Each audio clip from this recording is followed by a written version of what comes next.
আজ থেকে রোহিঙ্গা শরণার্থীদের খাদ্য সহযোগিতাকে কেন্দ্র করে একটি জটিল পরিস্থিতি তৈরি হয়। সঙ্গে বিশ্ব খাদ্য কর্মসূচির অর্থায়ন কমে যাওয়ায় রেশন কমানোর সম্ভাব্যতায় নতুন করে এই দেশে সংকট সৃষ্টি করবে। রোহিঙ্গা সংকট নিরসনের জন্য আমাদের সরকার এবং রাজনৈতিক দলগুলোর মধ্যে কখনো ঐক্যবদ্ধ চিত্র প্রকাশ পায়। রাজনৈতিক দলগুলো সবসময় বলছে সরকারের কূটনৈতিক ব্যর্থতা।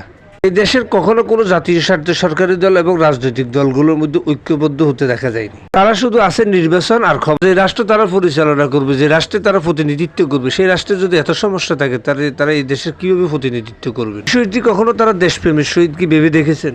বাংলাদেশের জনসংখ্যা বেশি, অন্যদিকে বিনদেশি রোহিঙ্গাদের চাপ কিভাবে বাংলাদেশ সামাল দিবে? বিশাল রোহিঙ্গা জনগোষ্ঠী দিন দিন বৃদ্ধি পাচ্ছে। রোহিঙ্গা জনগোষ্ঠীর কারণে বাংলাদেশের রাজনৈতিক, সামাজিক, অর্থনৈতিক দিক দিয়ে দিন দিন পিছিয়ে পড়ছে। এরা সার্বিকভাবে বাংলাদেশের নিরাপত্তাহীনতার জন্য দায়ী। আগামী রাজনৈতিক দলের নির্বাচনের প্রতিশ্রুতি হওয়া উচিত রোহিঙ্গা সংকট নিরসন করে রাষ্ট্রের শৃঙ্খলা ফিরিয়ে আনবো।